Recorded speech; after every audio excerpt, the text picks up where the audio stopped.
ngwino nsanga Yesu, ngwino garuka, garura umutima wawe wa wundi wihebye werekeze kuri Yesu. Yesu nta cyamunaniye. Yesu asanga umuntu wese wihebye akamwereka impuhwe ze. Ngwino garuka ugarukire Yesu, ngwino Yesu araruhura. Niba ufite urugo rwawe rwananiranye, niba ufite urugo rwawe rwa rundi ruhoramo amakimbirane, ngwino senga, ngwino ganduka, ngwino Yesu aje kukwitaho no kukwereka yuko wafata ubuzima bushya bubonerwa muri we. Bene data njete bakundwa, muraho neza. Amahoro ava ku Mana Data wa twese n'abane namwe. Amazina yanjye ndi Pasiteri Jonas Uzabakiriho. Mbahaye ikaze mu kiganiro cyacu kuri channel Holiness TV. Mboneraho gushimira umuntu wese wakoze subscribe, Imana imuhereza umugisha. Nawe ugeze kuri channel Holiness TV ari ubwa mbere, wibuke gukora subscribe kugira ngo ikiganiro cyose cyateguwe kijye kikugereraho ku gihe, maze twibanire kuri channel yacu Holiness TV. Ikiganiro cyacu kiribanda ku ijambo rivuga riti kwihanganira ubuzima ubayemo bwa bundi bugoye. Mbere yuko twakwinjira mu kiganiro cyacu, tugiye kubanza twiragiza Imana yacu. Uhoraho murengezi w'ubugingo, mwami usumba byose, turagushimye kuko uri uwera wa Isiraheli. Turi mu isi y'ibibazo, ubasha kurengera buri mumwe wese kugira ngo abone igisubizo cyiza giturutse kuri wowe, kuko ari wowe uhumuriza imitima yihebye. Tubisabye mu izina rya Yesu Kristo Umwami wacu, amen. Nshuti bavandimwe, mumenye neza yuko Satani afite umuvuduko muremure, yumva yuko yageza benshi mu kaga gakomeye. Iyo bamwe bahuye n'ibibazo bigoye cyangwa ibigeragezo, bumva yuko Imana itabazi, ndetse bagafata umwanzuro wo kureka Imana, bakayifata nk'aho ariyo nyirabayazane w'ibyo byose. Iyo bimeze uko nk'uko rero aba ari ikibazo gikomeye cyane. Iyo bimeze uko nk'uko, ni hahandi umwana w'umuntu yumva yuko yiyanze, bigatuma yifatira umwanzuro utari mwiza ku buzima bwe. Icyo gihe Satani we yumva yishimiye iyo nzira yawe y'umubabaro urimo, bityo ikabona ko yageze ku ntego yiyemeje kugira ngo ikuvane mu byizerwa, ikugeze mu bikomeye byatuma ubasha kunamuka ukava mu nzira wari urimo nziza ikugeza ku Mana Data, bityo ukayizinukwa burundu. Atera aboroheje n'abakomeye umudugararo wo kugira ngo buri wese agire uko yatandukana n'Imana bitewe n'imyivumbagatanyo buri wese abayemo na mugenzi we, bityo buri wese akivovotera mugenzi we. Aho niho kumusunikira kunamuka mu byizerwa. Buri wese akivovotera Imana ati niyo yabinteje, niyo yanzaniye ibi, Imana ntabwo inzi, burya Imana ntabwo ibaho. Iyo bimeze uko nk'uko rero, umuntu aba yatandikiriye. Umugore hari igihe yumva bimukomereye bitewe n'umugabo we umuhoza ku nkeke, bityo agafata imyanzuro umugore afata ahanini ayifata bitewe n'umutima wakoromekejwe n'umugabo we. Aho hose Satani arahishimira bitewe n'uko abonye intsinzi. Burya Satani iyo ageze mu rugo rusenga, akaza kuzanamo amacakubiri, umugabo n'umugore bakaza gusererezanya, Satani yumva yuko ageze ku ntego yuko asenye ijuru rito. Burya nta handi ijuru ritangirira, ni mu muryango, ni mu rugo.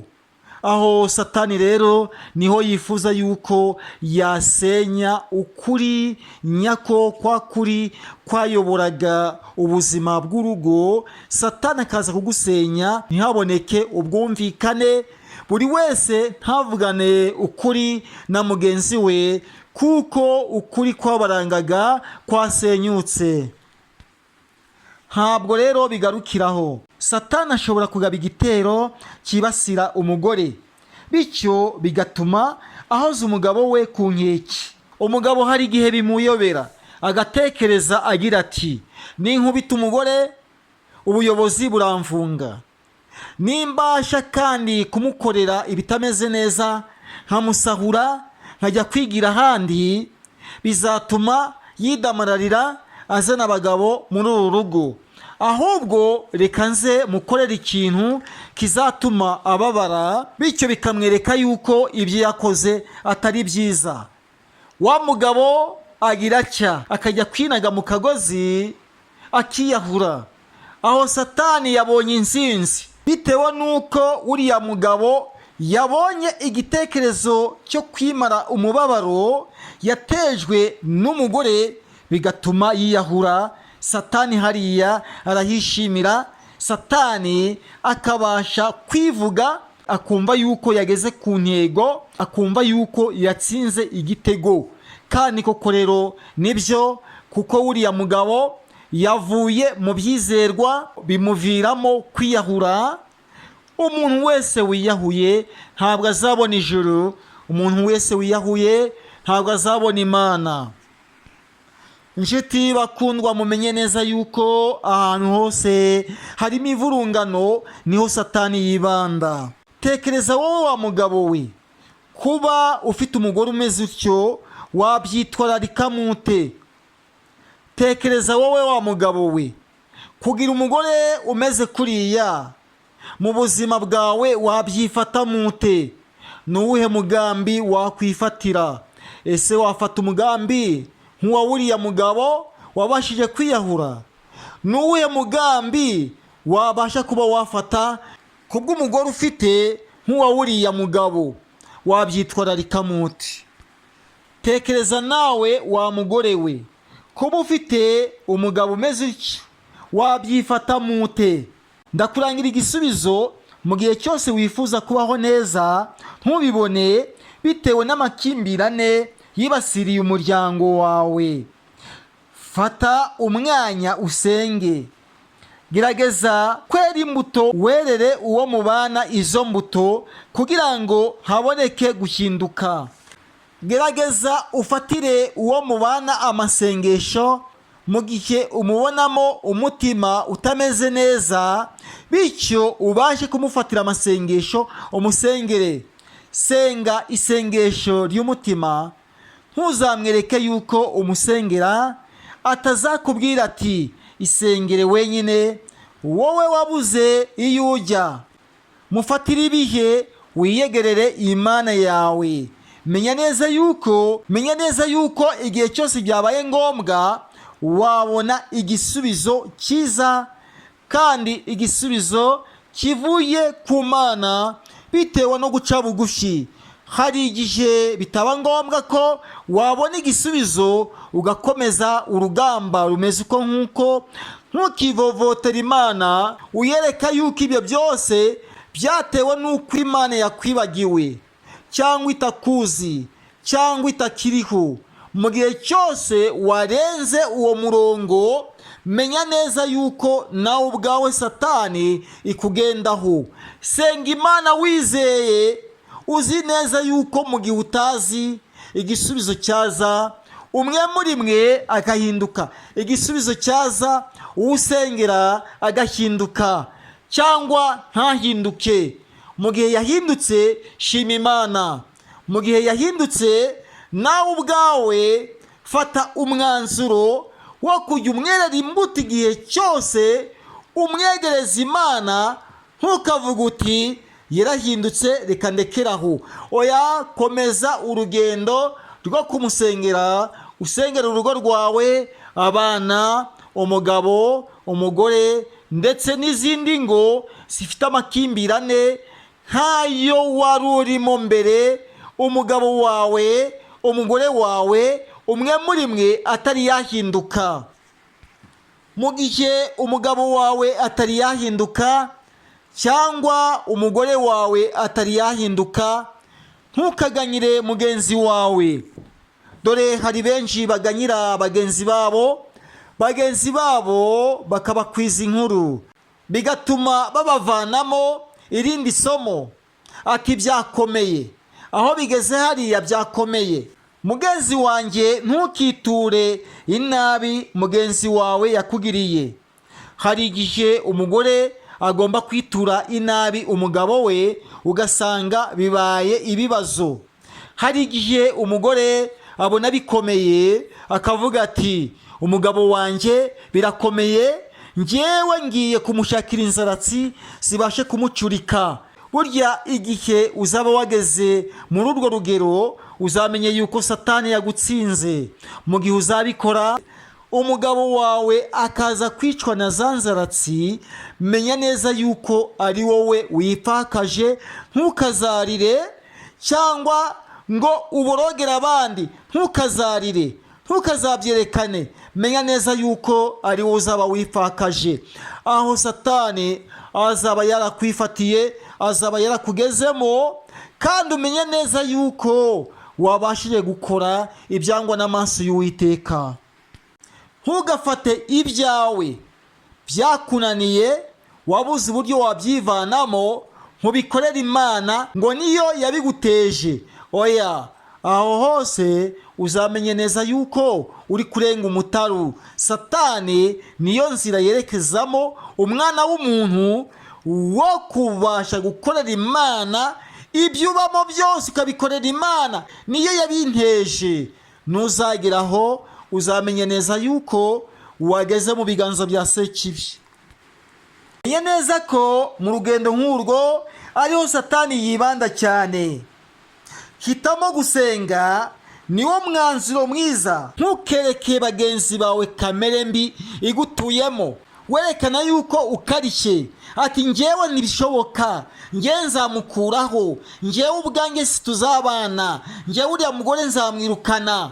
Niba ari umugore, ati uriya mugabo njye ntituzabana, njye nzanatuza, mushakiye ibigomba kumuvanaho, njye ntabwo tuzakizanya. Burya iyo kamere ni kamere mbi. Iyo kamere igeza benshi ku rupfu. Iyo kamere igeza benshi mu buhenebere bubi no kuzapfa urupfu rubi, bityo bigatuma wangwa n'Imana. Oya, uwo mutima nk'uwa Yuda si umutima mwiza. Uwo mutima nk'uwa Kayini si umutima mwiza. Garuka were imbuto, werere uwo mubana imbuto, kugira ngo ubuzima bw'urugo butere imbere. Ngwino nsanga Yesu, ngwino garuka, garura umutima wawe, wa wundi wihebye, werekeze kuri Yesu. Yesu nta cyamunaniye. Yesu asanga umuntu wese wihebye, akabasha kumusanga, akamwereka impuhwe ze. Ngwino garuka, ugarukire Yesu. Ngwino, Yesu araruhura.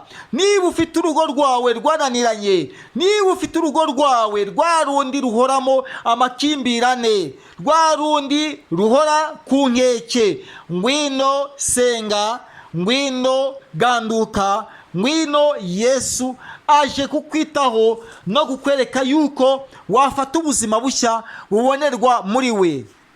Niba ufite ibyakugoye bikaba byarananiranye, tugiye gusenga Imana. Uwiteka nikaruhura. Tugiye guca bugufi dusanga Imana, kugira ngo Uwiteka Imana azane umutekano mu rugo rwawe. Mana yacu, turagushimye kuko uri umwungeri w'ubugingo. Nzanye bagenzi banje, babandi bafite ibibazo byaburiwe umuti, bikaburirwa igisubizo. Mbazanye imbere y'ubwiza bwawe, mbereka impuhwe zawe n'uburyo usanga buri wese ukabasha kumugobotora mu ngoyi za Sekibi. Rengera ingo zabashije kuzahazwa n'ibibazo, amakimbirane yazigezemo. Zimwe zarasenyutse, izindi ziracyari muri ayo makimbirane. Imiryango yarananiwe kubwo guhosha ayo makimbirane, byaranze. Ubuyobozi bwarananiwe kubwo kuhosha ayo makimbirane byaranze. Aho bisigariye ni wowe tubihereje. Gira icyo wakora mwami, ingo zose zifite ibyo bibazo uzigeremo. Uhagarike Satani mu izina rya Yesu.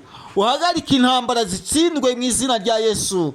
Uri umubyeyi mwiza, tubisabye twizeye, tuzi yuko mu gihe gitoya abenshi baraza bashima, babona uburyo iyi nyigisho yabagiriye umumaro, n'iri sengesho ryabashije gutuma bakwegera. Ni mu izina rya Yesu Kristo umwami wacu. Amen.